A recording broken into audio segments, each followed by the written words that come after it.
Congressman Alexander. Welcome to the wrong news at the right time. It's 6:40. Right? Not even close. Yeah, but right, wrong. It's St. Day.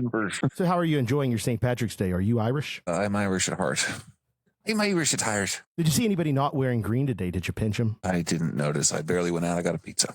Well, that brings us to the interesting, meaty topics. Tell everybody what happened yesterday. I'm curious myself. Tell us about your little bacon problem. Oh, the bacon problem. Well, I was displaying my flag in a more visible place around a monument off of the center of the park. And, I had it wrapped around at about 7 feet tall. Perfect spot. I sat in front of it, and I attracted attention immediately. And then the police showed up and said, "You can't hang your flag on the monument." Did you have it hanging on the monument? Did you ask them if you have a freestanding stand, if it's okay? No, a freestanding stand works, but that's a lot of construction for a backpack's worth of stuff. But surely you recognize park decorum, right, Alex? That's actually what I said. That very word, in fact, I said, well, I understand that you would like to keep the decorum. So I demurred and let them have their way. Very demure, Alex. Very proud of you. Now, so what do you think's been going on in the world today, then? Do you think I have no idea. Did I miss something? I'm getting ready to go into a conspiracy theory for you. I believe that there has been an increase in police presence. I have anecdotally seen many more police officers patrolling than I normally do. And I'm wondering if we're not going to find out if there hasn't been some sort of backdoor funneling of funds to make police more robust right now under Donald Trump. This is the soft rollout of perhaps troops in the street. Interesting. I mean, I always see a lot of cops around Washington Square, but I didn't think anything of it. You could be right. I don't know. But it seems like it would be hard for that to be covered up on a nationwide scale. I mean, he's got that Doge committee, right? They're doing things right now. They sent away that plane of immigrants, all these people without a trial. They sent them down to some Venezuelan jail where they're paying them $6 million a piece, maybe? I don't know how much. I thought it was El Salvador. I thought it was Central America. Perhaps you're right. I saw Venezuela in the headlines. I could be mistaking. They could have been Venezuelans. We don't have a very good diplomatic relationship with Venezuela. Either way, the point is they're extrajudiciously. Oh, it's extra. Yeah. I mean, this is crazy. Yeah. This is a red flag for everybody. I know that a lot of people, we're going to get through this, and we probably will. But what happens between now and then? We, as in you and I, are getting through it just fine. Right, but there are people out there who are more at risk, and I recognize that, and I will be on the front lines with them. So if it comes to that, I'm with them. When will that happen? I don't know. Hopefully it doesn't, right? Hopefully that's not something that we have happen. It's happening right now, you just said. Well, then the implication was that if there were something real to actually break out, that I would be there with them, not passively standing by watching it happen. What do you mean real to break out? You mean a civil war? Yeah, possibly. It's not going to happen. Apparently, Trump's approval rating is the highest it's ever been. But that doesn't mean anything. Just because he has a high approval rating doesn't mean that his... Well, that means at least 40% of the country is not excited about a civil war. Yeah, but what they're doing is actually policies that are impacting many populations across the country. Women, immigrants, transgender people, gay people. It's across people. Exactly. So that's a problem, right? So he might have high approval ratings because there is a lot of bigotry in this country. There's a lot of people who think their problems will be solved if we go after the right person or group of people. But when that reality comes crushing down, when that falls, where do we stand? Why is it going to fall? How is it going to fall? Well, because at the end of the day, these policies that he's enacting, these things that he's trying to do are bad for the American people. They're bad for American society. Well, yes, but how do you know that they're going to know that? I firmly believe that it's going to get to the point where you can't deny it. Right now, they can deny it. But as more and more starts happening, as more and more of the facade of American society starts to crumble before our eyes, and at the hands of this group. How is society crumbling, though? It sucks for a lot of people, but I don't see any crumbling. Well, I guess that depends on what crumbling means. I think that when you see the erosion of norms within the government, right? Like I'm not somebody who really likes all of that, but at the same time, there are rules of how you operate within that realm. And you have to respect the rule of law. You have to respect the checks and the balances. And what you've got right now is Trump saying, hey, what can we get away with in terms of ignoring the judicial branch? If he unilaterally decides this branch is no longer useful and he ignores every ruling that they put out, that sends a message. That sends a strong message. Even with his hand-picked Supreme Court, I don't think that they will allow that beyond a certain point. Where's the enforcement mechanism? If the Supreme Court says you got to stop doing that, I think that would help. But that's the point. That's what I'm saying. He's testing those boundaries. Right. So what happens whenever he's just outright refusing to do what the judges say because he says That's that's what I'm an saying. illegal I don't order? think he's going to do that. He's being very careful about it. If he didn't fucking care at all, he would just do whatever he wanted. He's ignored several rulings already. One about the payments, or I'd have to double check what that one was. But then just recently with the planes, they were ordered to turn back around, and they made no effort to return those people. They said, "Ha ha, Oh, yeah? I gotcha." They were ordered by a judge to come back, and they kept on They going. were. Oh, I didn't know that. They claim that the order didn't apply to the people Yeah. in the air, but I believe that the judge said get them back. But don't quote me on it. What level of a judge? Federal. You know, it doesn't matter. I guess they all have. Well, you have to go through the motions. It's not going to be the Supreme Court right now. Yeah, right. I know. So, I mean, it's the highest court that has this case or the ability to say anything right now, I guess, or one of them. I mean, there's many jurisdictions, and it's all The confusing. thing about federal courts is one judge can say one thing and the other judge can say not the opposite thing. It's a little bit of a mess. Well, the entire system is a bit of a mess. I mean, the two federal judges at the same level can contradict each other and cause a problem. Right, and that confusion is what's really playing into Trump's favor, right? Yeah, right. So where do we go from there? What happens when those norms and those institutions break down, if they do? Again, I hope they don't. That's my point. I hope they don't, but we should have contingencies in place. Where is the breakdown point where he just does whatever he wants all day long? Yeah, I think so. A lot of people, and I don't buy into conspiracies a lot of times, so I don't really know if I believe this, but I will say what people are saying is that on April 20th, there's some report that's supposed to come down about immigration, and it's supposed to make him enact some sort of the Insurgent Act of 17, blah, blah, blah. Oh, this sounds like the kind of stuff the right used to say when Obama was president. Except we're seeing Trump making these kind of moves. Remember the convoy that was supposedly going somewhere, doing something that Obama was organizing? Absolutely. Do remember that. There were stories of, I believe one time there was a story that a sign fell off of a truck that said martial law. I guess they were printing signs and had all the, but that's silly. We're actually seeing actions taken by Trump that raise these alarm bells. That's where things get really concerning. It's not just a hypothetical at this point. We're seeing the warning signs. We're seeing the progression towards this. All kinds of people around here especially those in the PSL, say that Obama was the porter in chief and just as bad as Trump. Yeah, I mean, absolutely. See, this is where a lot of the people on the left, I guarantee, were most of those people white, out of curiosity, because Green Party does the same thing. These white leftists come from this place of, we know how to fix the problem. We have all the solutions, and they don't really. You got to watch how they frame things. Okay, Obama was the drone king. Obama is a neoliberal, dare I say, scumbag, right? I own that. 100% agree with that. That does not take away from my concerns about Trump. You see, it's a mono party at a certain point. Both the Democrats and Republicans are working for the same oligarchy, the same elite class. But Trump's taking this thing to the next level. He's taking it and handing things over to a lot of the extremists in that right wing of that American society. Yeah. And so that's where I think that it's become a unique problem for us, right? I don't want to say I have Trump derangement syndrome. I criticize Democrats at every turn. They lost the last election. Trump didn't win it. They had a real shot and they blew it. I agree. So I have a lot of criticisms there, but it doesn't take away from what I think is coming with Trump, Fair Fantastic. Enough. In other news, The Big Bang Theory. That's bullshit, right? The TV show? Both the TV show, TB, tuberculosis is on the rise, but both the television show and the theory itself. And the actual scientific one, yes, because a gentleman by the name of Eric Lerner says that it's bullshit. Well, Eric Lerner is going to give us energy independence and solve global warming single-handedly with a small team. And he looks like Doc Brown from the Back to the Future series. Right. Dr. Eric Lerner is a visionary. He's somebody who sees the things other people miss. If he's correct about the Big Bang Theory, we have somebody on our planet right now who is the equal of Copernicus, right? Somebody on a grand scale. He's fundamentally challenging. He's Einstein. But he's going to have two. He's going to have the Big Bang Theory and fusion. He might literally be the most famous scientist of the 21st. Not yet, but soon. Well, that's why we're telling everybody ahead of time. Go check him out. Check out the things that he's working on. See what you think about his fusion. The problem is we're sounding like. I have zero interest in it. I have a very small stake in the company, very small. So I just like it. I think it's an interesting concept. I don't really know what I feel about his Big Bang Theory debunking. I would like it to become more mainstream so that people talk. he said that there's two very basic measurements that they do to determine the distance of a galaxy using photographic evidence and something else. And that if you use the Big Bang theory that the universe is expanding, the two measurements don't line up. But if you use the theory that the universe is not expanding, they line up perfectly. So I was like, wow, sounds good. He has some really interesting things that I can't debunk myself. So that's why I say I would enjoy if more people would take a look at it. The conversation could start about it and really find out, because if in my newspaper, the My Money report is about the third article down. They'll tell you all about what they're up to. that's right.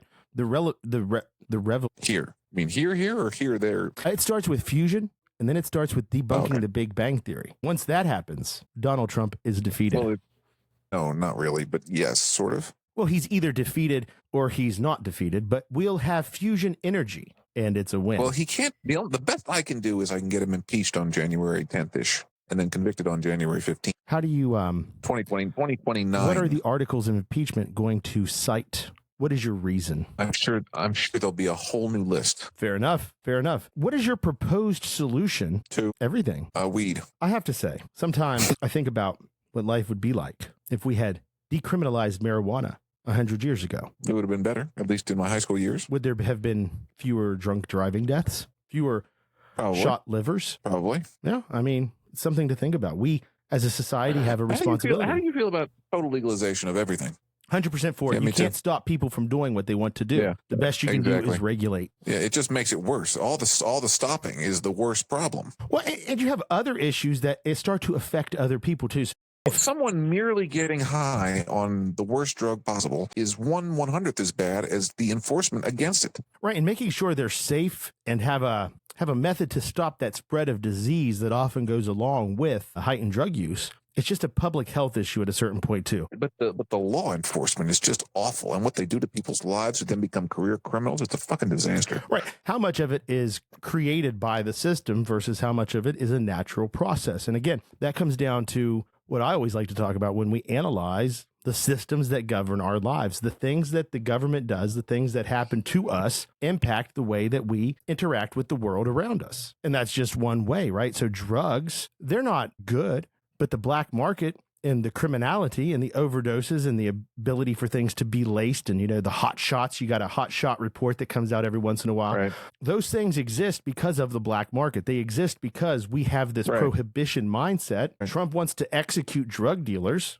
but he doesn't want to do anything about drug addiction. In the Old West, you got whatever you wanted. And if you were a fucking idiot, then maybe you got shot. But that really had nothing to do with the drug use. I'm not going to advocate for return to the Old West ways, but I do understand what you're saying. You could buy whatever you wanted. You could have whatever you wanted. Right. And again, I'm for it. So you don't have to sell me on the issue here. I think that it's just a matter of public safety. And, goddamn Puritans showed up again. The worst bunch of, the Europeans were bad enough en masse, but the Puritans were the worst of the worst to show up here. And their legacy remains. All these fucking anti-sin laws, anti-vice laws, and all that crap, all the religiosity and the moralism and all that disgusting garbage. And to think, all of that, they came over here to flee persecution. And what have they done but replicate persecution? Persecution, it was the fucking Puritans. But that's my point. They have all of these grand rules and grand ideas, but at the end of the day, the reason they fled was because, I guess... Yeah, they were being persecuted, and then, of course, what did they do? They persecuted themselves. Well, and the other thing that's interesting is that they felt that they were so much more Christian or religious. What's the word I'm looking for here? Righteous. Every sect feels like it's the one. Right, but I believe that they fled Europe and England because they believed that God was raining wrath down upon that region. And they thought they were so righteous that if they fled, God wouldn't punish them. God would spare them. Well, they did go to a nice place, but they ruined it. As they do everything. Yes. Jesus Christ is responsible for all kinds of disaster, unofficially. Now, here's a question for you. Do you think the man Jesus existed? Probably. I'm sure there was some social revolutionary-ish that they piggybacked on with their, you know what I mean? That's what they did. They took the Roman religion and they modified it so that way all the Roman citizens would be like, well, it's almost the same thing. You just got rid of all the gods and made them into one god, but it still got our holidays. They kept the holiday.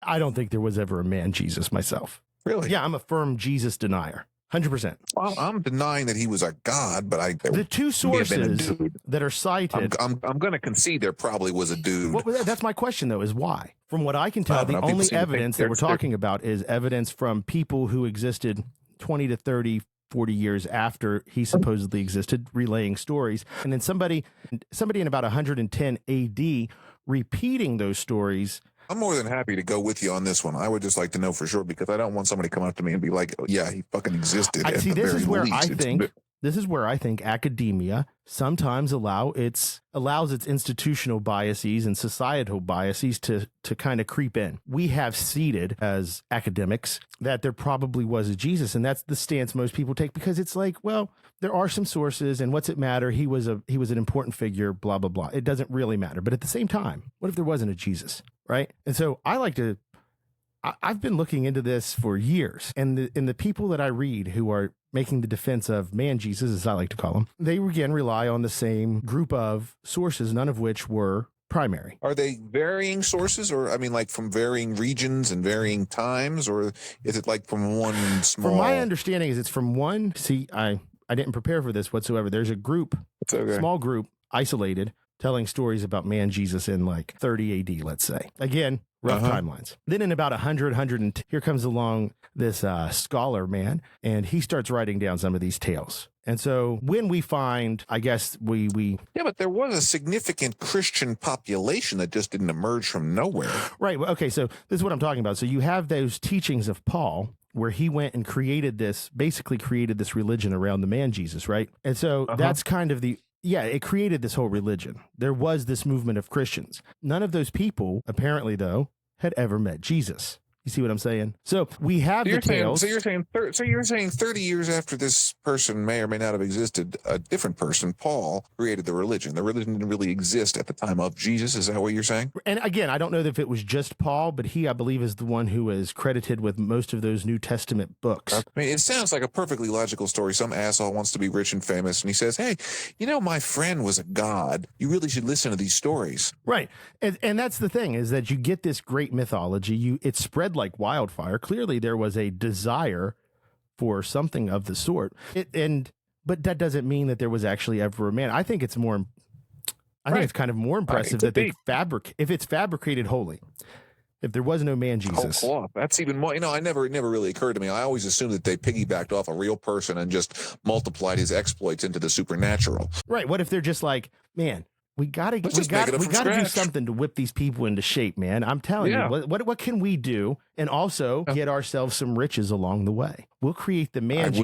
It sounds perfectly logical. And what's great is they say, God doesn't want people making money off of this, yet they still encourage everybody to give their money to the church. I mean, it could be even something as subtle as Paul knew some dude who was like a local figure who did some stuff. You know what I mean? He just totally blew it out of proportion. That's really interesting, and something I could get on board with is that he, biographizes. I don't let's use that as a word. One of his buddies. He sees his buddy and he's like, that dude's got everything. His fucking hair. He's got style. The ladies love him. He could be a god, And he's like, hey, I got an idea. Religion, which really, if you think about it, L. Ron Hubbard, Joseph Smith, these things aren't that they far-fetched. all make up all kinds of ridiculous tales. Absolutely. Yeah, Joseph Smith found all these fucking tablets in the woods that nobody else has ever seen, and that he could only contribute with a specific. It was just crazy crap. Right. So those are people in what, the 1700s or even 1800s. When did that happen? Have you seen the South Park episode about that? It just destroys Mormonism, which I would love to stick down my friend's throat. Ex-friend. Well, but that's what's funny, right? Is that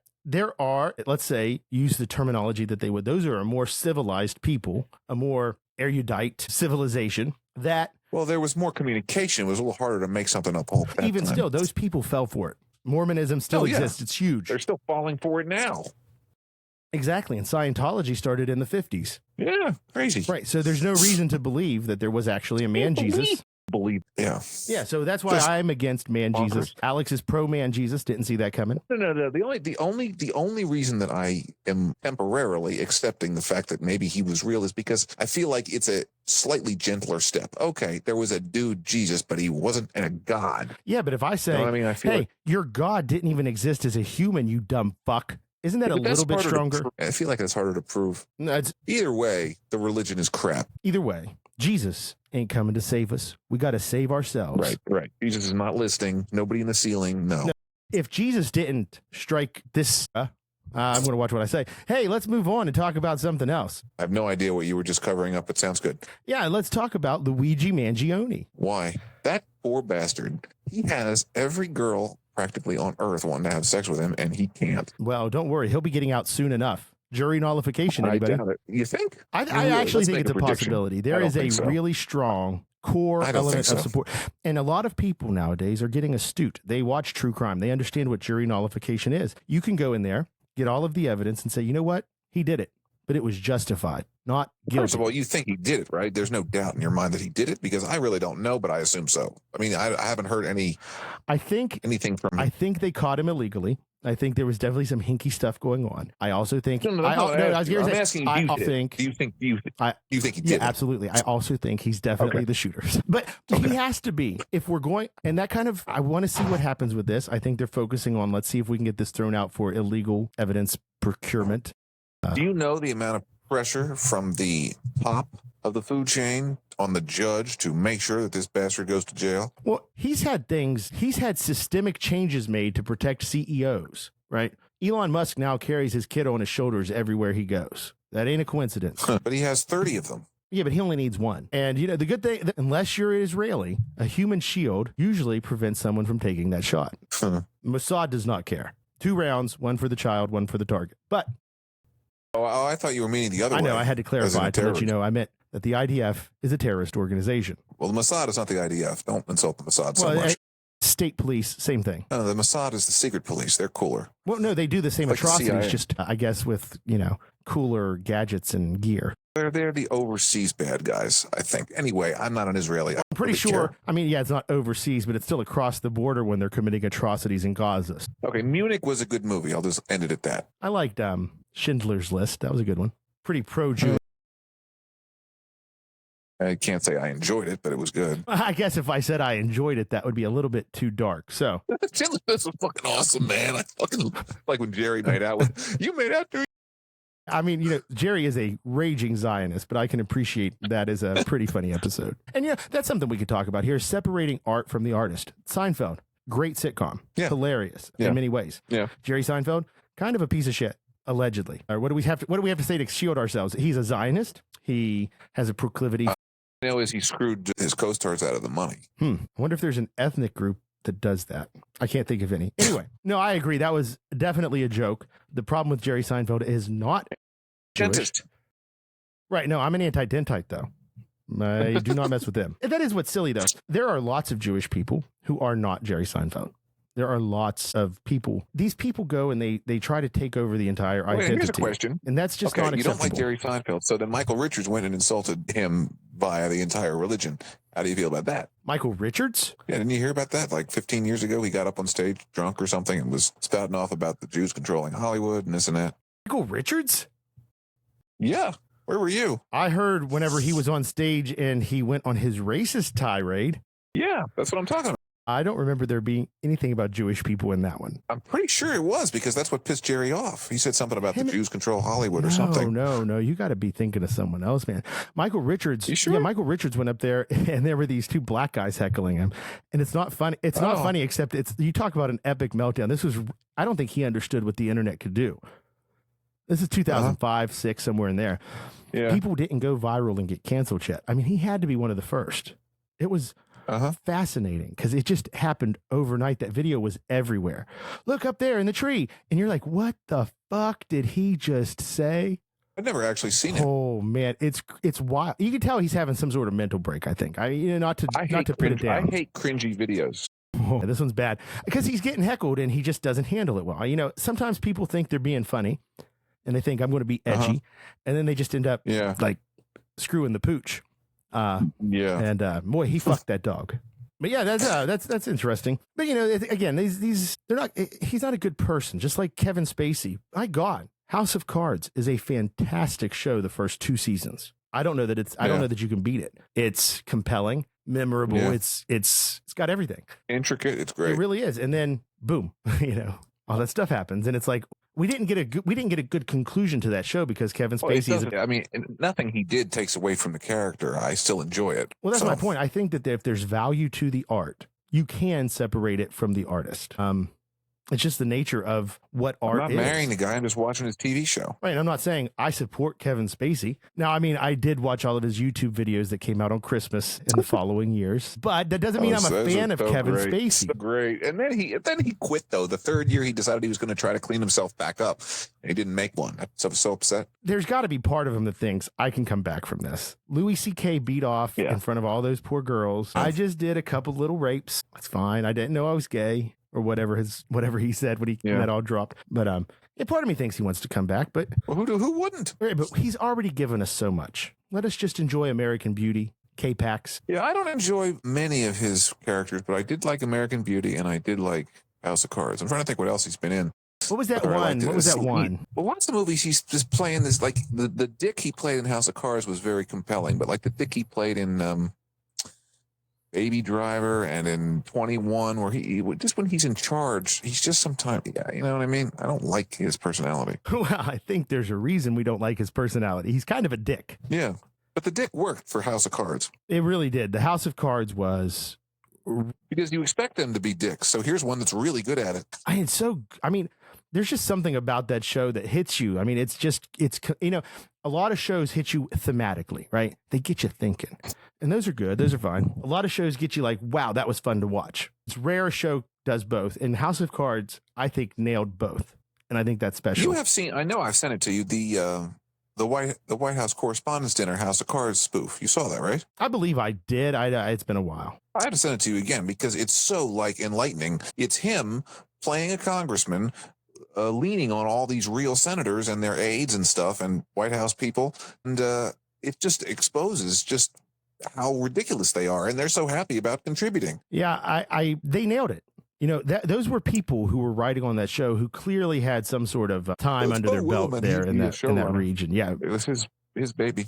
Who is it? Bo Willimon. He's the showrunner. Oh, interesting. He's from Virginia. Aren't they all? The best ones, I guess. Although I am in New York now, so the best ones are from New York. And who's your favorite problematic New York actor? Problematic New York actor? Yeah. I don't know where actors are from. I don't either. But I figured since you're in New York, you'd have to see them all the time. No, I have not seen any celebrities. And you're not even trying. Today was a Jon Stewart day at the Daily Show and it was raining. I didn't feel like going. I felt like an ass. But I don't have my cape in yet. What? And I don't have a good place to hang my current flag. So why aren't you getting a ticket to actually go sit inside the Jon Stewart show? Yeah, that didn't occur to me, but I've already done that. So maybe you can make some friends on the inside.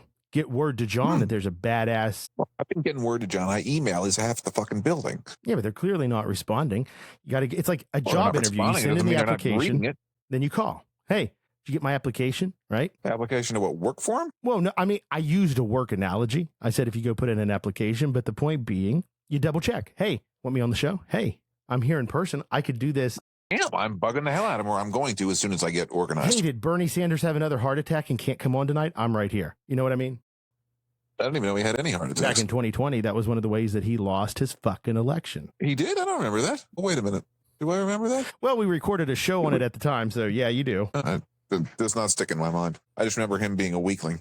Well, yeah, he had a heart attack. How weak is that? No, his personality, nothing to do with that. Oh, right. Yeah. Yeah. So anyway, I think that we are in an interesting situation. How can somebody be, he was a rebel his whole career, and then when he gets to the final challenge, he stops being one. Man, you got to think, here's this guy, independent, fought his way up.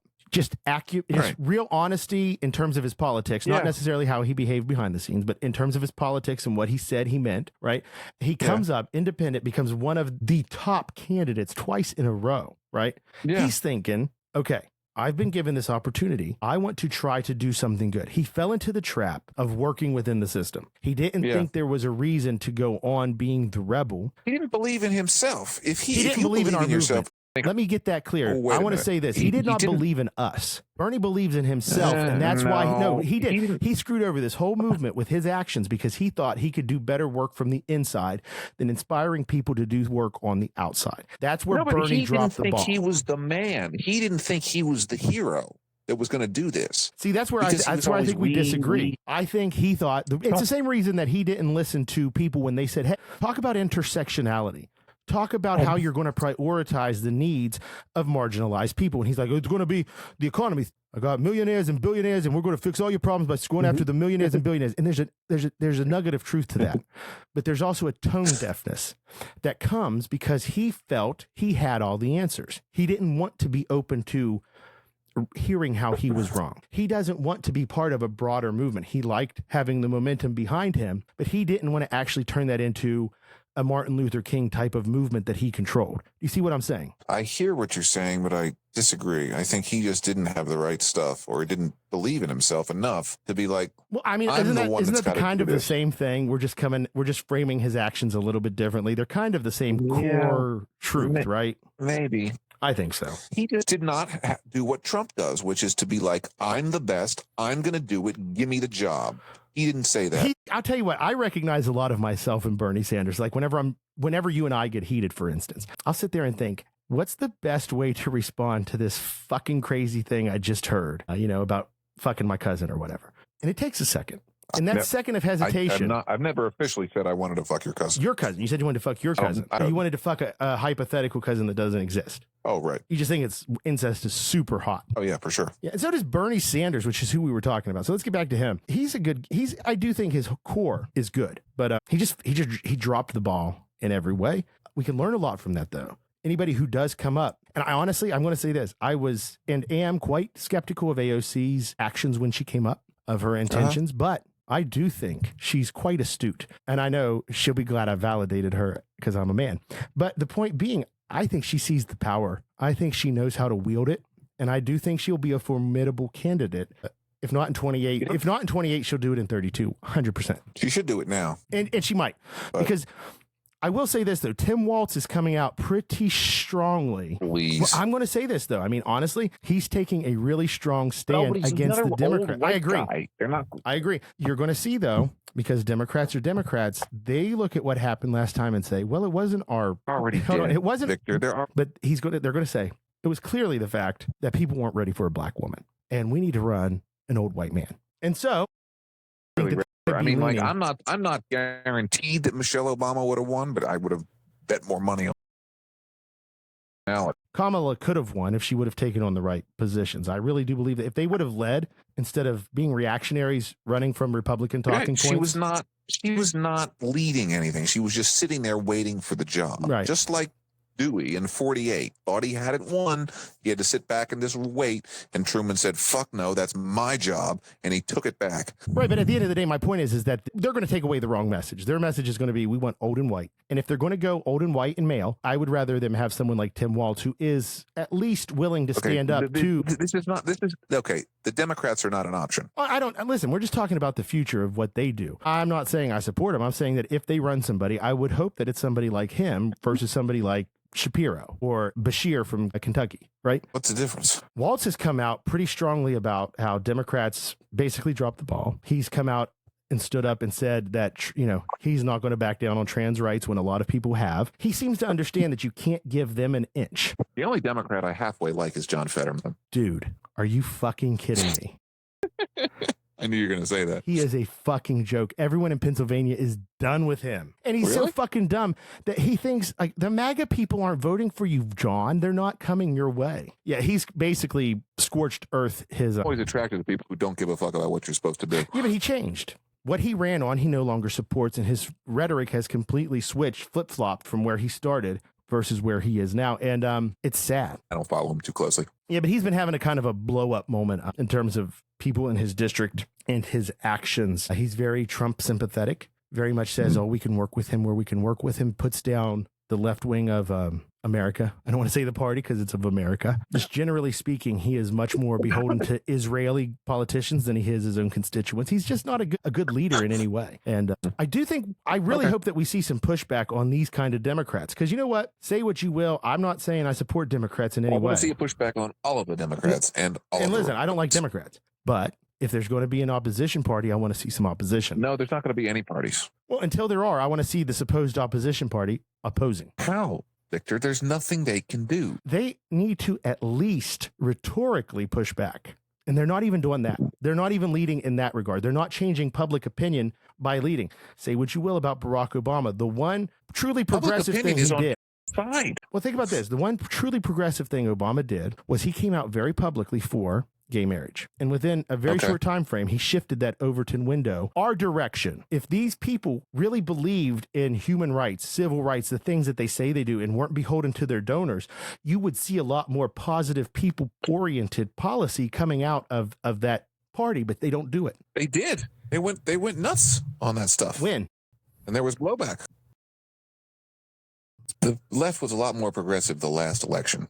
You're going to have to explain that. When did they go? I'm just, what left and when? Medicare for All was talked about. There was all kinds of very progressive stuff in 2020 that I didn't hear this time. Well, that was all relegated to the primary, though, mostly. That was when Bernie was forcing them to talk about it. When they do things, they don't really talk about that.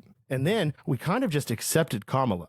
Biden stepped down and we didn't have a primary where that was going to be a focus, But, well, I'm still a Democrat. No. But that's the point, right? They purposefully have this. Okay, so their tactic is this. Let's say we support all these things that are going to make your life better. And then when it comes time to do it, we make up excuses. We either say we can't do it because there's too much opposition, or public opinion's divided and we can't get the support, or we just straight up vote against it and then be like, what the fuck, everybody? But it never gets done either way. That's what Republicans like about MAGA, is because MAGA says we're going to vote for this crazy crap. Well, the Democrats will say we want to vote for some crazy shit. We want you to give everybody gender hormones. Give us all testosterone if we're women and estrogen if we're men. We want to switch it up. We could say that. It could have every Democrat singing the most radical tune. Our leadership, because they get their money from a class of people who don't support those base issues, which, again, being hyperbolic, that's not a real issue. I don't think the class of people really care about that. Billionaire does not care about transgender rights one way or the other. I don't think. Why would they? They care about keeping the population in disarray. They care about keeping us divided in a really real way. Yeah. The longer we're divided against each other, the longer they have to keep doing what they're doing. Right. They've been successful at that forever. Right. And it's gotten to the point where even what I just said, people will roll their eyes because it sounds so trite. It's, oh yeah, we know. Well, we got to do something then, don't we? I just don't know what can be done as long as they own all three branches. Well, that's where we get to our core issue then, isn't it? What is direct action? What actions should we as citizens take to affect change in our government? Is it only at election time? Can we do things to put pressure on these people throughout the year, throughout the term? What is it that we do? Yeah, but I mean, it takes a lot of very well-aimed pressure over a long period of time to move those cocksuckers. Well, it's not going to happen instantly, no. I mean, but the alternative is doing nothing and waiting, and I think that doing something is better than doing nothing. Well, they're doing something. Like I said in the last episode, they went to Trump Tower. That was good. I don't approve of the burning down Teslas and burning down electric charging stations and any of that. It just makes the progressive look bad. What do you do when there is a unelected fascist automaker? I mean, I hate to speak on Trump's behalf, but he can have any advisor he wants. Is it the Hatch Act? Is that what he's violating when he's out there pimping Teslas out in front of the White House talking about prices and terms? I think. I don't know. They all violate laws nonstop. Okay, but then There's so many laws, and they're accountable.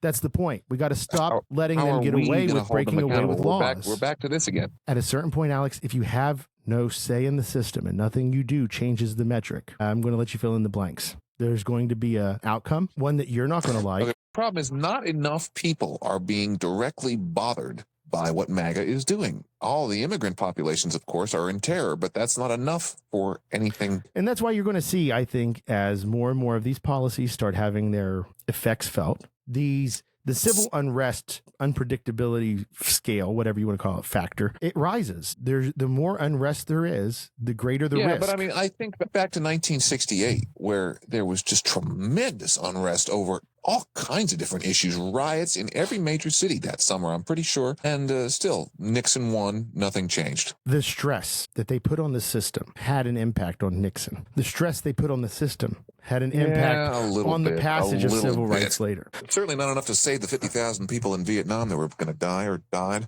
Again, if they did nothing, how much longer would things have lasted? That's true, right? Obviously, it had some effects. Right, and that's the point here, is that you're not going to make change overnight. But we've got to start putting in the work to change people's minds and their ideologies in this country. We're heading down the wrong way. People are taking the wrong ideas and running with them. We've got to do something to change that equation and get things back. But how do you account for the fact that he's being a proto-fascist very publicly, and his approval ratings are sky high? Well, like I said, this is why direct democracy is a risk, right? A lot of people, they hear only the spin. They hear the things that Trump says he is doing. So like people like my grandmother, she says, yeah, we need to take care and get rid of criminals. We're getting gang members out of the country. She's 85. So she hears uncritically, we're kicking out 300 gang members. She says, that's good news because she's fucking. Yeah. I mean, are you saying that the report 300 gang members kicked out of the country is false, or you're just disagreeing with that being a good thing? We have no idea if any of those people are actually members of gangs. We did no due process. Right. And even if you're allowed to be in a gang, it's questions, what have you done while in the gang? And then this goes back to regular criminality. I mean, they just take something that is a basic problem and they make it seem worse. Let's go ahead and take a look at the actual numbers. I pulled them up. Donald Trump's approval rating yesterday, 47%. Wow. 51% disapprove. So it's still not like he's got 65% of the American people behind him. I know, but that's still, compared to what they usually get, that's quite high. Actually, I'm pretty sure that's low for the first 100 days. Oh, yeah? Let me check. Stand by while he checks. I'm going to tell you that in other news, Melania Trump left me a message today, and once again, I cannot play the message, but I can read it back. So here is what she said. Alex, I am upset because the other day I wanted to talk to Bernie Sanders, your co-host, but he was not available. So I did not get to do my accent, and I was very upset. But also, my son Baron, today is Monday, and he went to school. He always goes to NYU, and he likes it very much. He still hasn't that many friends, but he's friendly with his Secret Service agents, and they go to lunch and stuff. So he's having a good time. Donald tried to kiss me again this morning, but I told him no. Okay, talk to you later. All right, I have the approval numbers. That was the message from Melania Trump. Okay, go ahead. So, let's just start in 1953 with Eisenhower. Approval numbers. Okay, after his initial. Okay, I'm not going to go through all of it. Do 19. It's actually the list here. 1949. The list here starts with 1953. So this is from from the uscb.edu page on presidential statistics. We have, after the first 100 days, Dwight Eisenhower at 73% approval. John Kennedy, 83% approval. Richard Nixon, 62% approval. Jimmy Carter, 63% approval. Ronald Reagan, 58% approval. George Bush, 56% approval. Clinton, 55% approval. George Bush, 62% approval. Barack Obama, 65% approval. Donald Trump, his first term, 41%. So he is doing better. You got to give him that. And Joe Biden, first 100 days. Barack Obama, what? He had 65 after his first 100 days. Yeah, Joe Biden what? 57. Joe Biden was 57 after first 100 days. Joe Biden was 57. Okay, that totally changes my mind. Right. So we can say safely, fuck Donald Trump. Wow. So he's a bitch. Days. Listen, I would never do anything to him. I wish him all the best, but I can say that personally, I view him as a punk ass fatherfucker, right? Well done. Thank you. Yeah. So anyway, Trump's a bitch. I'm sorry, dick. And we can actually beat him. That's the thing that I think everybody needs to take away. I get pessimistic, but it's only to rally people and say, hey, we can stop this. The guy's not the best at governing. He's kind of a shit stain. No, he's not a good president. He doesn't know how to do that job. Right. So if people, like I said, if citizens voice their disapproval at the very least, if Congress can make any kind of stand against him, if the Supreme Court decides, hey, yeah, we want to be right-wing ideologues and be judicial activists, but Trump's going to get rid of our fucking jobs, so we should probably do something about that. There's a lot of opportunities. The Supreme Court is his vulnerability because Roberts and Barrett are not quite as bad as the other ones. Well, and I said, I do think they lean his way, but there's a lot of people who don't like his style. And they will, it's just like John McCain keeping Obamacare. He said, you know what? Yeah. I have been the biggest piece of shit my entire career, and I'm still not a big a piece of shit as that guy. And he fucked him, right? So that's kind of what we need to happen back again. In 2000, I have to admit. And listen, I am Victor Donetso. I am Navajo, and John McCain was no friend of my people in any way, shape, or form. So, I have no love lost for him, but neither is Trump. What did he do specifically? Anything particularly bad? Like, took every chance he could get to vote against our rights, water usage, land rights, land ownership. I mean, every single fucking thing he could do to take from us, he took the opportunity to do it. Wonder why.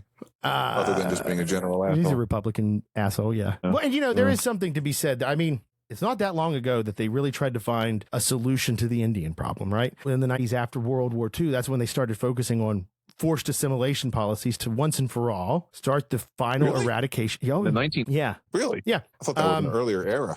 No. My grandmother was removed from her home because of forced assimilation policies. Like, this is what I always tell people. Like, whenever people are like, you're mixed race, I'm like, yeah, I am, because my fucking grandma was ripped away from her family when she was a kid, forced to live in a boarding school 1,000 miles from home, and met my grandfather when she was like 16 and he was 17 secretly in the army on his brother's name. Like, it's a fucking crazy story. I shouldn't even be here, right? But I am.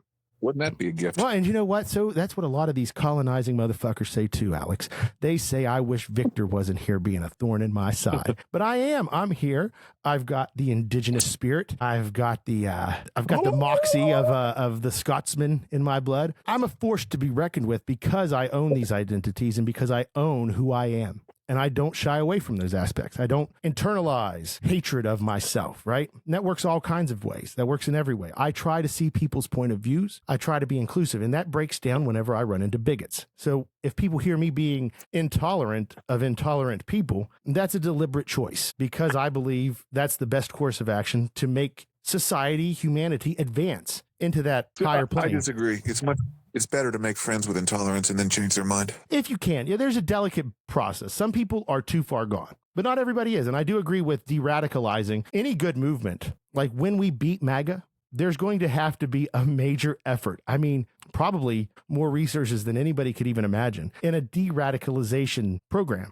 People have got to get off of that. I can speak to those people. Well, that's fine. And we need that because you can't kill everybody. And even if you did, you're not going to destroy the ideology. That's the slogan. The wrong news at 5 p.m. Because you can't kill everybody. I mean, listen, if I'm going to bitch at Hazel for replicating systems in Watership Down, I can't then go and replicate genocide just because I don't like colonizers, you know? And again, I'm using the term broadly to mean white people, of course, but it's just how it is. We have to be consistent. We have to actually be moral and have a compass, right? That's what sets us apart from the hypocrites, and the hypocrisy and the corruption is what leads to the problem. I understand why you say generalizing white people, but then what that does is even the white people who are on your side subconsciously are like, does he really hate? That's fair. And a lot of it, most of it is joking. Cause again, I am 3/4 white. It's just a simplified way to saying that there's a talk. Think of it like this. It's like when women say they talk broadly about men and they throw a caveat out there. It's not all men, sure. But we can't know that. It's almost all men that they think. Point is that the statement though, is if it doesn't, it is broad. That's what I'll say. And there could be a little bit more nuance added to it. That's fair. A lot of it is just me joking to get a point across to say that is the type of person and to point out that there is a toxic. When women say men suck, they're pretty much accurate. When you say white people suck, well, you're not really that here's accurate. The thing. I disagree with that. You are able to see a lot of men interacting with women and get to see how that's obnoxious, right? Because you really appreciate that woman, women in general, you have a respect for them, blah, blah, blah. That's great, right? Now, imagine in the same situation, put yourself into the perspective of being... I don't have to have respect for you, do I? No, that's fine. But you put yourself in that position. It's the same situation when you're dealing with microaggressions all day, when you're dealing with never knowing if a reaction is because like if I come into someplace and I'm black, right? And I say, man, I know I'm going to get bad service. This lady gave me a look, and you get up there and she's a fucking cunt, right? You don't know whether she's having a bad day or whether it was actually the racial thing. And that switch this to a man, would you? Huh? Okay, fine. Switch this to a male. That's fine. It can be a man too. The point of it is you don't know whether or not that's a genuine act of aggression or whether, and that fucks with you. That eats away at your ability to tell. So whenever you say, my question is, does this happen to you? Do you go into a place and you're treated badly and you think, is it because I'm an Indian? This is the great thing. This is the conversation that I should have had when I got in trouble for my conversation about passing before. There are two types of discrimination, at least, but the two big ones that most people are going to deal with are interpersonal interactions with people and then systemic, right? When people find out I'm indigenous or that I'm working on an indigenous cause, then I start getting treated as though I'm indigenous. Okay. The issue becomes less serious, less important. And then I take on that role of less important person pushing less important topic. Okay. When I go out to the store or when I get pulled over by the police, I have societal protection of not appearing racialized. This is a broad topic amongst Native Americans because not the dichotomy. Yeah, that's the word, right? The binary, let's say, between white and black is how racialization started. And then they tried to apply that framework across all people, right? So there's a lot of lighter skinned native tribes that don't necessarily fit that mold either. So whenever we start centering indigenous issues, if somebody can't immediately tell that we're indigenous, they feel that they can then discount everything we're saying. And in that regard, I deal with a lot so you're of saying bullshit. You're saying that you get more pushback on indigenous issues when they think you're not indigenous? No, I'm saying that they take it as less serious, right? So if I looked indigenous, then their criticisms wouldn't sound like they do because I don't. Their criticisms against me now. Okay, so wait a minute. So you're saying that because you don't, to be very creative with the description, because you don't come in wearing a war bonnet or whatever it's called, you're not really an Indian. Yeah, exactly. They have this, people have this idea of what it means to be indigenous, right? And if you don't fit their mold, they're going to tell you you're not indigenous. And so it's that thing. And because and listen, this goes in another direction. There is such a problem. Hold on, wait a minute. Stop. This is a funny problem. I'm sorry. You're going in there complaining about being treated poorly. When I say treated poorly, I mean in general. And you're ruining my joke. So you're complaining about the general poor treatment of indigenous culture, and yet they treat you worse when they don't think. No, I don't actually. I don't think they do treat me worse. They treat me as, come on, Victor. If I were more dark, if I looked and had long hair instead of going bald, they would give you more respect. No, they would show me less respect and be more directly oppositional, I believe. It's not it's not like, in other words, so they're like, Victor, what are you doing playing with these people? Right. And they don't want anything to do with the issue at all. They don't want to give indigenous people a voice. They don't want to do anything indigenous specific. They just want to own that they have an outlet for indigenous people. You know, it's the same thing of like, it's like rainbow corporatism or whatever they say, where it's performative. And you want performative, it's better to be included and be seen than to be excluded in some ways. But at the same time, if you have no agency, then that's a bad thing. And that's a lot of times what happens in that regard is they don't want you to have that agency. They want to be able to say, we've got an indigenous group. This indigenous group supports everything we do, and they fucking love us. And whenever you have any kind of pushback, then they create the majority of white liberals with that. Right. And so if the indigenous people were always amicable, then we might get a little bit more support, especially from those performative people. But when we stand up, when we assert ourselves, you really want something, when you want more than just a handout. Yes. When we say, hey, you're equal, we're peers, our issues are as important as your issues, then we're told, no. That's not how this works. And so in my case, a lot of it boils down to, it's still groups. It's still one group trying to get from another group. If it was just individuals, there would be a lot less pushback to this. Well, I don't understand that because there's already groups. The dominant society is a group. People who are members of the dominant society and take on the cultural norms, participate in its... Yeah, but that's a different kind of group. Well, no. It's a much larger group. So I am in a group that's not But it's localized. an economic group. That's not an economic group. Pin down. That is not... Yes. That is not an economic group.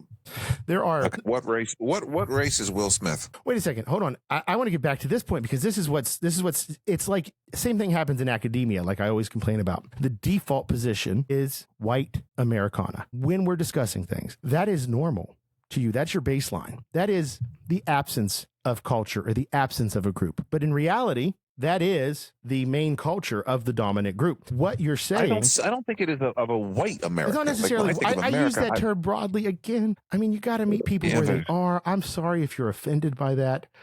I'm not offended, but it's like not accurate. Eurocentric Christian American culture, right? That's what I'm talking about. It's bleeding away slowly. It's still our institution. It might be fading from the public consciousness, but our institutions, the foundations of them, are built upon those sensibilities. Like you're talking about sin laws and vice laws, all of that, moral, whatever. He got picked up on a morals charge. They used to say that kind of stuff. There's still laws on the book. Right, exactly.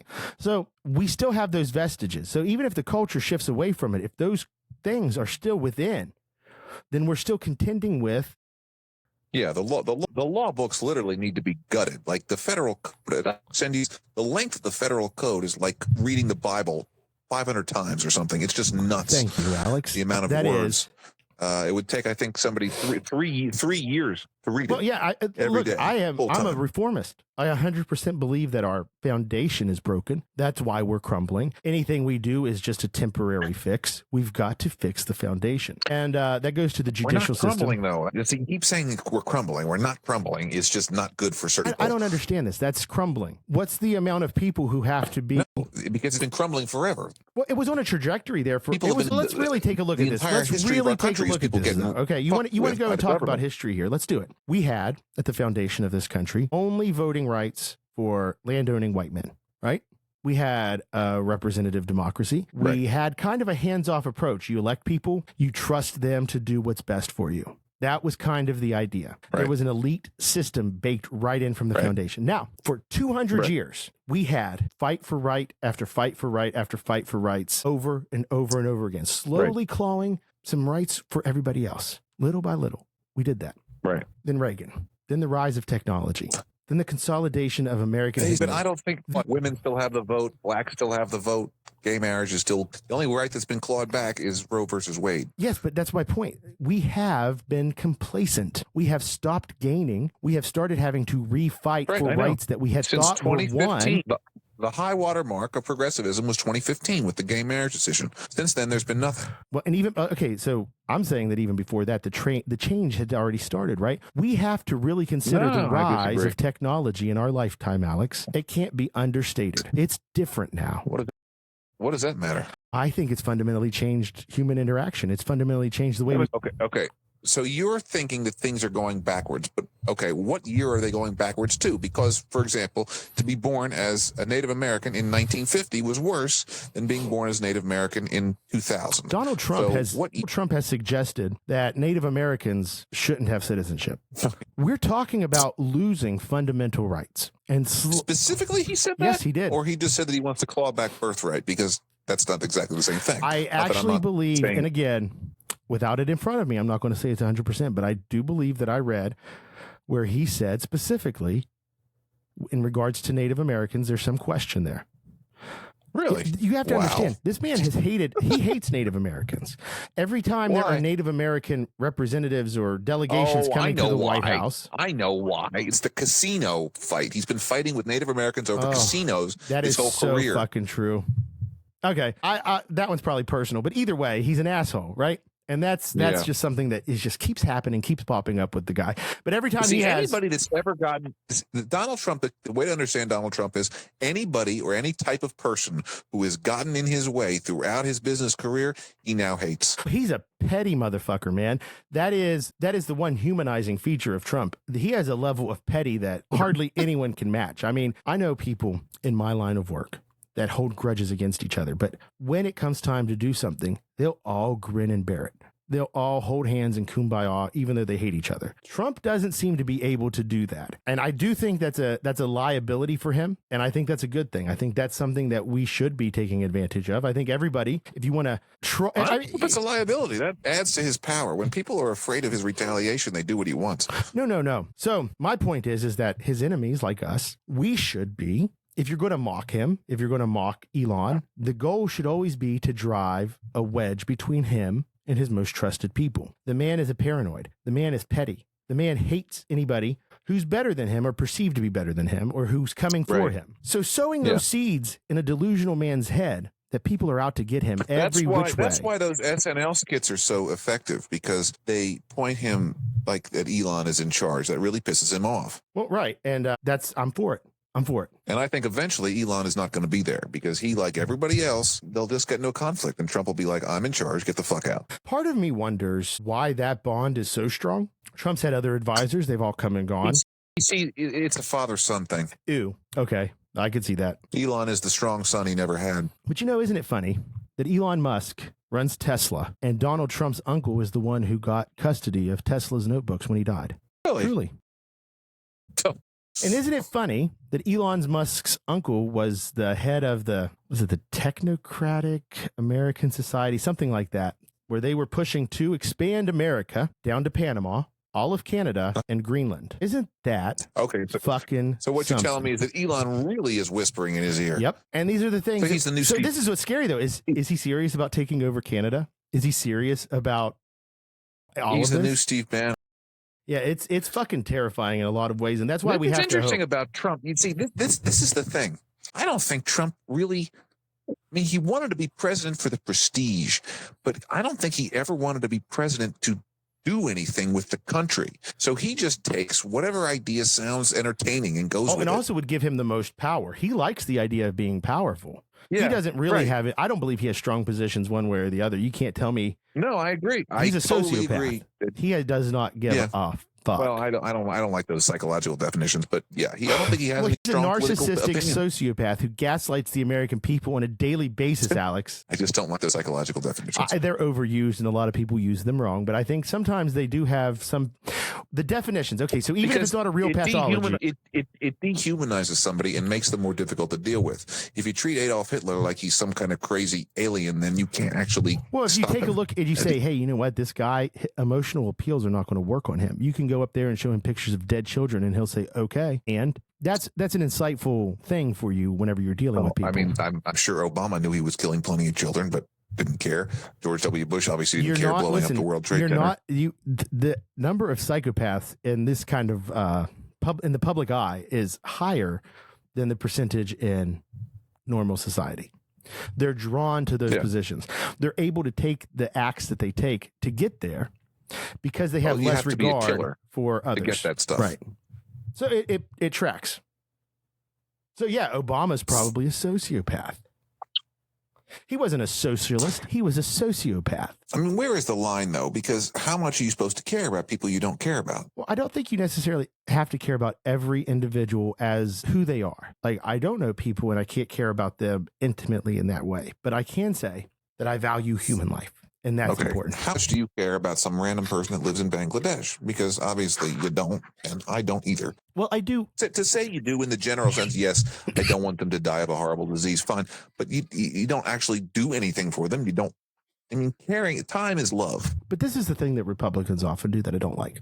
They put things back on you. Well, why aren't you doing something about it? Because I want the system to work and to make sure that this problem doesn't become a problem to where somebody like me feels the need to have to do something. I think we should have a functional society. No, I don't think somebody else should. I think my tax dollars should. I think that my institution. The government is us. Paying to fix these pets. No, the government is not us. The government is not you, because you just said you want somebody else to take care of it. No, what I'm saying is that the government involves itself in every aspect of our lives, takes complete control over us at their whim. Right. They should be responsible for certain things. Yes, but it's not somebody else. Well, I mean, the preamble of the Constitution says they're supposed to provide for the general welfare and ensure domestic tranquility, both of which it's not happening right now. And again, I mean, I think it's just time to modernize. I'll say it. I said it before. I'll say it again. It's time to modernize. We need a 21st century government for 21st century people. And until we get that, number 2 on my platform. I don't think those two are synonymous, but it's a start. With the right safeguards, I support it. Well, it's just direct democracy through Congress. So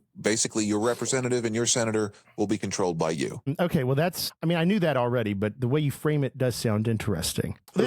Here's my only issue. I think we have to define as the American people what role government takes. Federalism is great. I do support a decentralized type of structure like that, one where we do empower people to meet needs where they are. That's important. That said, right? I think that there has to be something in place to make sure that certain people in certain states aren't more at risk than if they were in other states. People exist everywhere. Black people are going to exist in every state. Immigrants are going to exist in every state. The way it worked in the golden age of the Supreme Court, which would be from 1954 to 1970 something, I would say the Brown versus Board of Education was the start and Roe versus Wade was the end. Roughly, that era of the Supreme Court was extremely progressive and protected a lot of people doing a lot of different things. We haven't had that in a while. Right, and the institutions themselves are at the whim of people in power. That's the point. I mean, I think that, systems continue on well after the leaders that are in them now die. Now, the one problem is the bigger the government, the more system there is. Well, it depends. We've got a lot of people, so just sheer size alone isn't necessarily a sign that we're ineffective or inefficient or wasteful or sticking our noses in where they don't belong. It's going to take quite the workforce to get the work done. It's the direction and the what's the word I'm looking for? The focus of the work, right? That's what's going to matter. I don't necessarily know that it's size of government that's the issue. Okay. I don't remember how we got to that. We were saying that, the Federalist Papers were the biggest hunk of shit toilet paper there ever was printed. I'm definitely an anti-federalist Patrick Henry supporter. Alexander was a major asshole. Okay, now I'm curious. I thought so you would be venerated. supportive of federalism as an idea. Oh, I mean, as an idea, Oh, definitely. just the I'm paper. saying, well, no, you see, the Federalists were Alexander Hamilton's group who were Adams's party and became the dominant party after George Washington for one term. And they were super big business, super urban world trade. Meanwhile, the Anti-Federalists, which was led by Patrick Henry and sort of Thomas Jefferson, was more of an agrarian, less pro-city, less pro-business mentality. Well, now, So that's my side. okay, but in terms of ideology, right? Like, I feel like that's a laser focused look at the people involved on the ground at the time when these terms came about. But when we're talking about modernizing, the concept of federalism, for or against. As in the states have power too? Yeah. Oh, yeah, I'm definitely for that. Smaller the government, the more the local control, I'm definitely for that. So as long as there are overarching safeguards like you want. Right. So that's exactly. I think we're on the same page here, and I think if we can communicate to people that there aren't going to be the risks involved that they might think there are, because there's still some semblance of thoughtful governance in your model, I think that would alleviate a lot of the concerns. Cool. Yeah, I don't want just complete, unibranch direct democracy. That's too dangerous. The three branches as a general base, that works. Right. I just want to democratize the one branch. And I wouldn't mind making maybe the Supreme Court have shorter term, instead of a life term. Elections for the Supreme Court, please. I don't. Why do they get to be appointed? I mean, come on. We could split things up then. Okay, the Republican, you know what? You got some pragmatic people out there. They're centrists. They're real centrists. And they say, you know what? I believe that we've got to have balance. And I really like this Republican running, but I'm going to vote for that liberal judge to keep him in check because, baby, right? All I know is that I want to be careful because the Constitution, despite fucking over a lot of people, has created, and you have to admit this, a very stable, successful country. Not for all the people, definitely not. But in terms of the brand, it's done very well. So I don't want to fuck with the mechanisms too much, especially immediately, because I don't want the wheels to fall off. But how much of that, as we're seeing with Trump, is because people believe in the ideals that we claim to believe in? How much of it was because we believed for a long time that we were Americans, that we believed this is the way you get things done? We work together.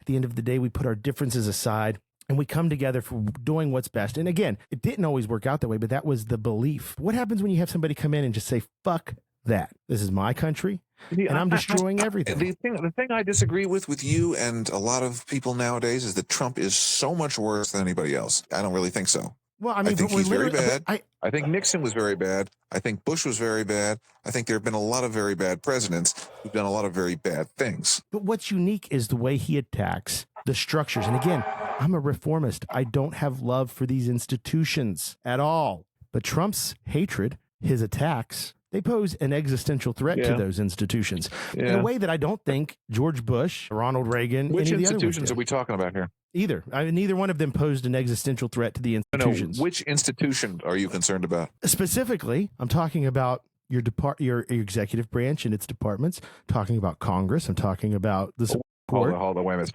stop. The executive branch is his. I mean, that's the whole point. It's his branch. Right now, but the thing is that what I'm calling the institution is the idea of the presidency, the office of the presidency. That belongs to all of us. He's destroying something that belongs to all of us. And we've lost this sense of ownership and pride of what goes on in the upper levels of government because we ourselves have lost so much faith in them. And that's what's dangerous, I think. And, I'm not somebody who loves those institutions, but they've lost a lot of legitimacy.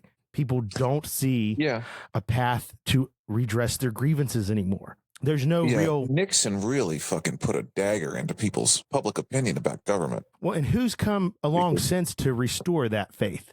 Nobody. Exactly. And you got, again, the rise of community. I mean, Jimmy Carter sounded good, but he didn't know what the fuck he was doing as a president. Ronald Reagan, of course, was an asshole. H.W. Bush was a nobody. Clinton was a liar. George W. Bush was, of course, a horrible person. It never has improved. I do think that there was a real shift in the 90s there with those Democrats. Clinton, across the states, you could see that shift. And we're still suffering from that. That group within the Democratic Party is the group that stood up against and fought back against Bernie Sanders in both 2016 and 2020. Well, the Clinton machine. Yeah, Yeah. they're the ones who handpicked Kamala. I don't know if you remember this, but when we were doing our former podcast, which shall not be named, one of the things I talked about was that before the primary, 2019, there was a huge meeting with Hillary Clinton donors out in California and Kamala. She was the choice for 2020. They wanted her. Really? Yeah. And then what has happened? She gets vice president and then they kick Biden out and make her the candidate. They almost installed their candidate from 2019. Now, how do the Obamas play into this? Are they with the Clintons or are they slightly their own? So in terms of internal power plays, the Clintons and the Obamas are not super friendly, but they both represent the same kind of elite class. That's more of a petty personal struggle. Their interests actually seem to really align. But in terms of what they like to do to each other, I don't think there's any love there. And there's definitely a battle between who's the kingmaker. And it seems to be Obama anymore. But, don't underestimate the power. Purely from youth. I mean, Bill looks like he's about out of Well, no, but I'm getting ready gas. to say Clinton and them, they still have a lot of institutional power, like within the party and controlling money and things like that. But The money's got to go. It's so important to be a no donors candidate. what's really difficult in this system, I mean, it is hard to be noticed. I don't know if you've seen it. I don't have any problem being noticed, and I'm not even trying. Yeah, but you're not being remembered. To make people go out and take Oh. action, it's really difficult. Again, not impossible. If I stick with it, I think I'm going to win fairly well. Well, good. The energy's good. You got to have that faith. It's really difficult without money. If I got $1 million, Really don't think so. I mean, it was proven that money does not win the election twice. Hillary lost. you Hillary actually spent can't, way you more. actually can't Lost. necessarily say Kamala that. spent way more. Lost. You can't. Okay, here's the reason why that doesn't necessarily work is because, especially in 2016, It was the candidate. You see, when you have two lame ass candidates, as you usually get, yes, money does work. But when you have one candidate who's an asshole, but he was seen, though. He had estimates say about $2 Free million media. worth of free media in 2015 you're and right. 16. You're right. That's a lot. But why? It's not like they just decided, oh, let's give Donald Trump some publicity. It's because when they put him on television, their numbers went through the roof because he was so compelling. Well, a train wreck is compelling. I mean, I just remember watching those 1 hour press conferences, just being like, this is great. I mean, it's horrible, but it's fantastic television. Again, that's the point. People had an unfiltered stream, basically, into Trump world. They knew it. They knew it well. They felt they knew the man. Yeah, but you see, you're putting the agency of his victory on others when the agency of his victory was him. Using the tools at his disposal. Okay. Again, Yes. he didn't operate completely outside of the system. Shall we pull up his numbers in terms of campaign spending? No, I know. Especially this time, he was definitely a lot more traditional. But when it came down to it, he was 10 times more entertaining, interesting, and forceful about what he said than she Well, was. let's put it this way. You're not wrong about some aspects of it, but it's still a barrier. Excuse me. What we're facing with anymore is really entrenched ideology, right? I don't know how else to say it. Like, yeah, I get what you're saying, but you still, okay, I don't know how to say it. I got things on my mind. I mean, the right was screaming for somebody different. The left is now doing that. So far, nobody has emerged. Who shall it be? Yeah, there's definitely, and with Democrat approval sitting at somewhere near 25% right now, lowest it's ever been. Is it that good?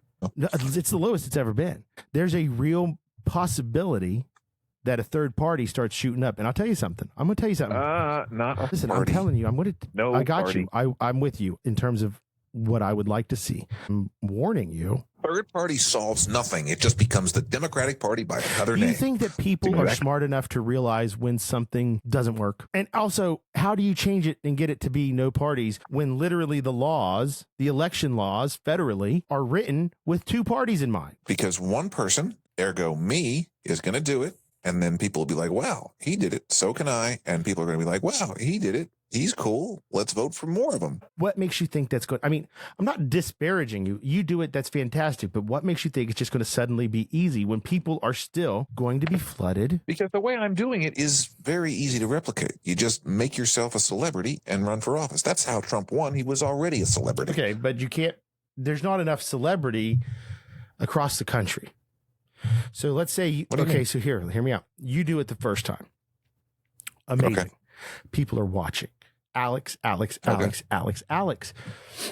Sounds good. You inspire a movement. All of a sudden, Okay. next election, 200 new people, 200 new people get elected. 434. They 434 don't all in go. You Congress. don't all go. Oh, I guess the House does, doesn't it? 434 in Congress and 34 in the Senate in 2028. Anyway, point being, you're going to go in there and you're going to get all these new people in. So that's even worse for you, by the way. So when I was thinking, because when I was thinking that it was staggered and that you'd only be a third of them out at that time, that would mean you had 200 people coming in.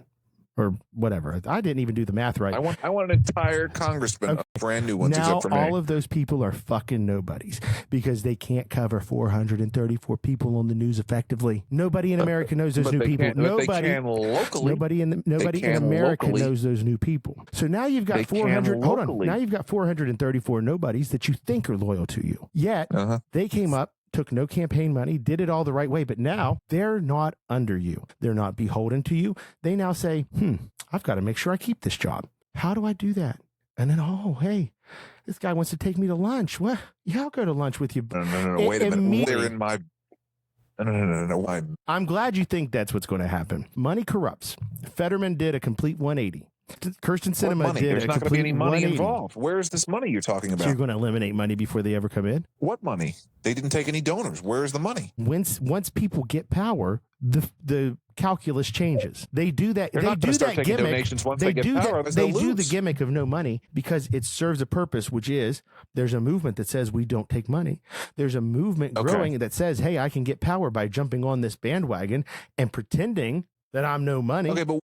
Okay, but once you remove money, then it's only talent. So instead of these corporate shills who have no ideas and no action, you get people who. A lot of people don't pay themselves. I mean, they're not getting rich off of running the campaign. The end goal of becoming an elected, that's what drives them. That's where the bread gets buttered. Right. I still don't understand where the problem is going to come in. Because there's no loyalty. You give people these positions and you have the same system in place where they now become this elite member of their social group or territory, local territory. And district. Yeah, that's a great word. They should use that. And that becomes a pressure point for them. That now, they've now tasted it. They've got something they they've can't never keep their job if had. they see. This is the thing, because once you elect somebody like that, that's a no donors, I'm not corrupt candidate, then they can't get away with being like that. But they do.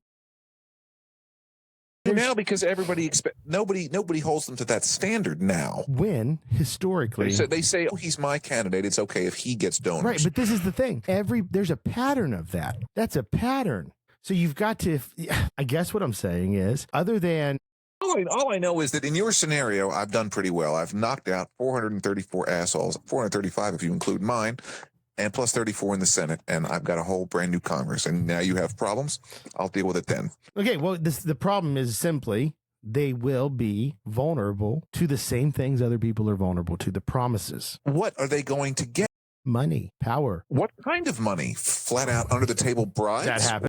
Donations? That happens. Donations happen too. Clout. Okay, donations cannot happen because then they will be not a no donors candidate and they will lose that check mark. Therefore, they will lose the next election. Well, like I even said, hey, you know what? You're in DC. You make X amount of money. Alex has said we're not taking donors. Okay, no donors. Blah blah blah. Hey, this guy wants to talk about a bill he wants to propose.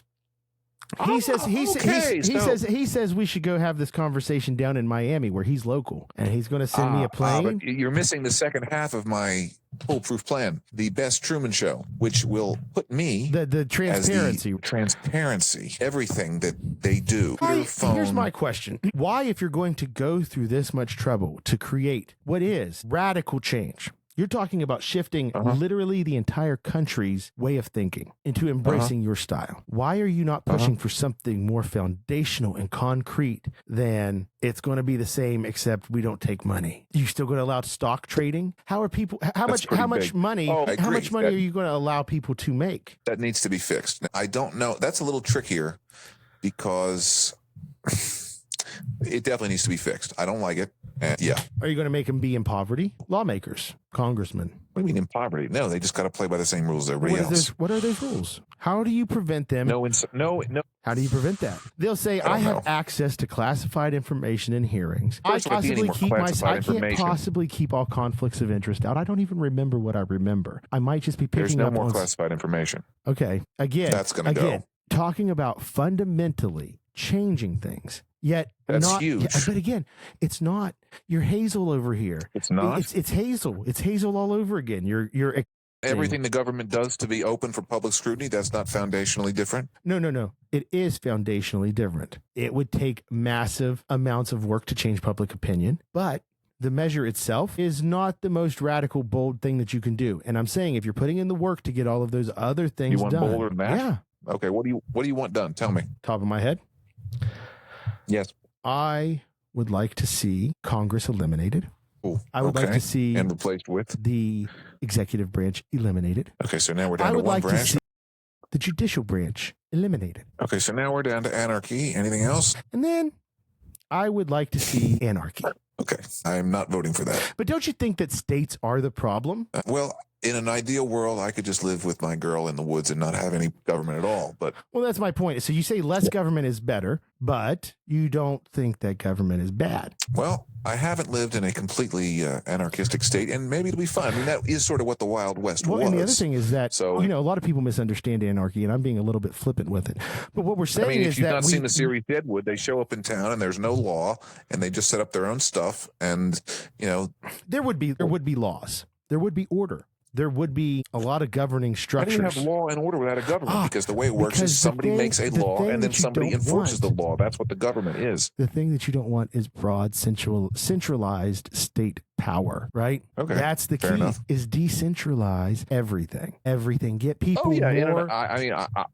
okay. If you mean like a long way down the road, yeah, that would be really cool. If somehow we could just have like little communities and they're all self-governing and they're all in. Ultimate federalism, right? Kind of flip things on its head. Instead of it being local, then state, then federal, I would do federal framework. And then the more local you get, if your people in that area decide this is the law of the land and it's in the federal guidelines, the state can't stop you. The state itself can't stop you. So local beats state, federal is on top of that, but state can trump federal at certain times, kind of like rock, paper, scissors. But the federalism system. That way you allow for true decentralization and allow for communities to meet their needs where they need to meet them.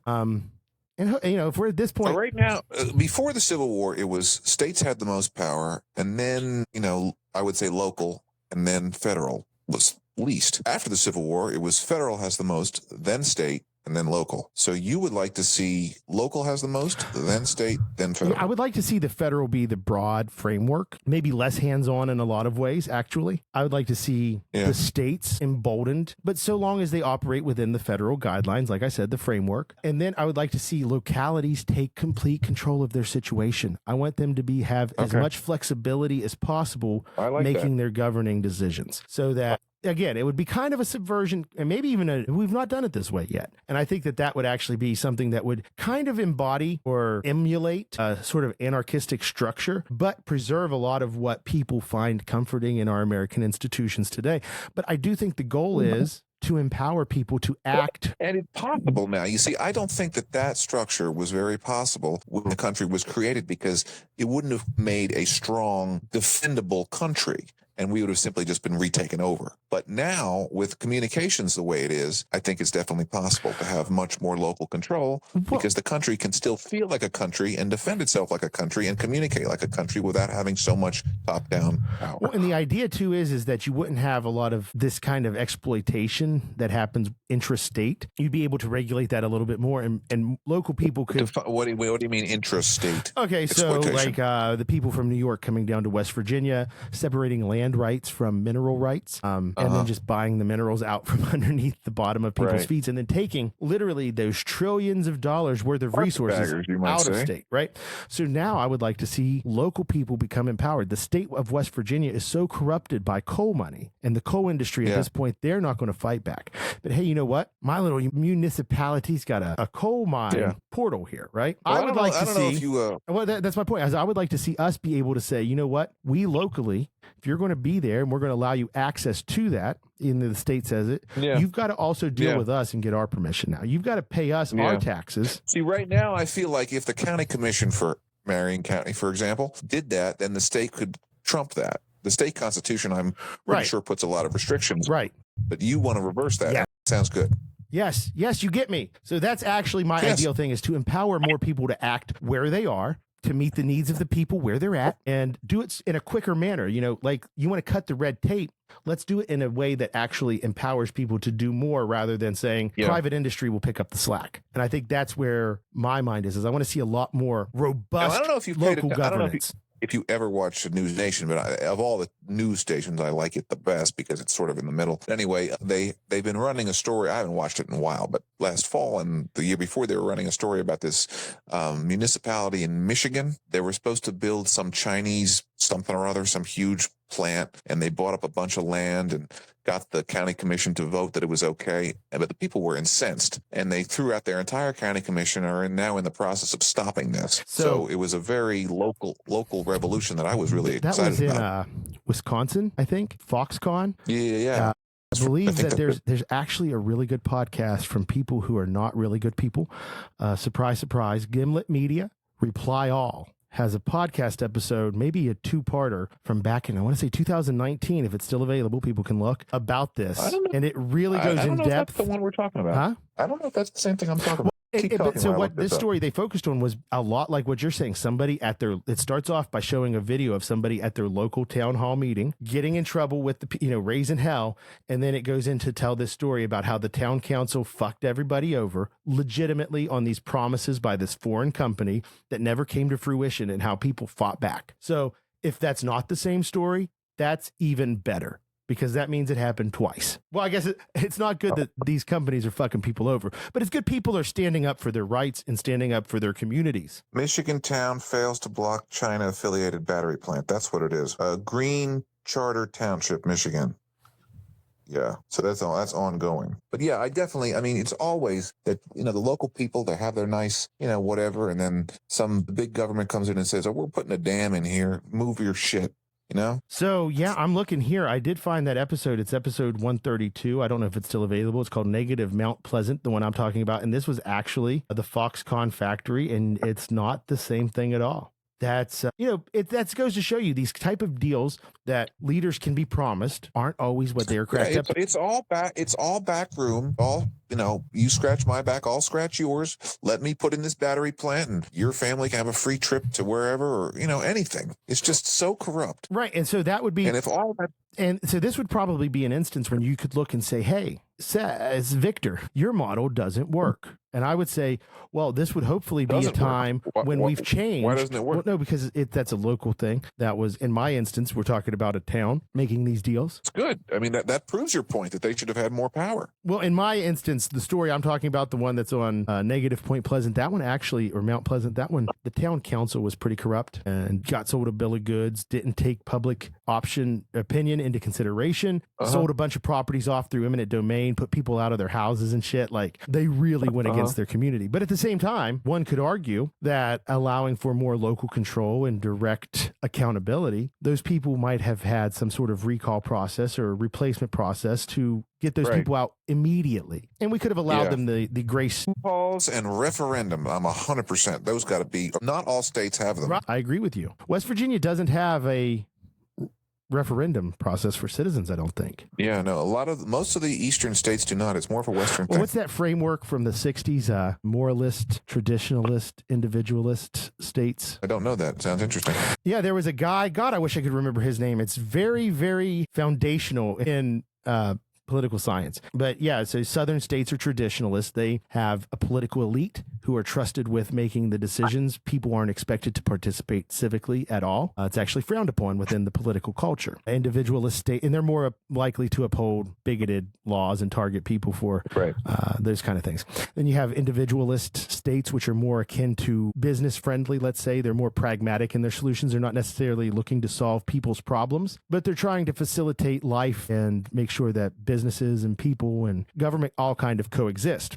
So they're more pragmatic, take that as you will. Moralist societies like Oregon, California, they believe in promoting the social good. They believe that people should be participating, active. They often have referendum procedures, recall procedures, and they want to do things from the government that benefit the public with intent. And those are referred to as moralist societies. Yeah, I don't see a three-part breakdown. I feel like it's just I'll send you something. elite I'll send you versus something here after, but the overdogs versus the underdogs. I'm going to send you a chapter from the textbook I'm working from right now because I literally am going over this right now. Oh, are you in academia, Victor? What? Yeah, no, Harvard Law, and yeah, it's special. Actually, I don't know if that's fraud. I'm not in Harvard, so but yeah, no, it's interesting, and I do think it's outdated. I largely think that it's still foundational. I mean, to tell you that there's literally a section in this book that defends them still using this framework by saying, hey, you can try to update it, but you're still going to end up talking about these three core political cultures because it so broadly covers. And, we got red states, blue states in each of these, or purple states anyway. The traditionalist states are pretty fucking red, but you got a couple of purples in there. Ohio. Yeah, Virginia.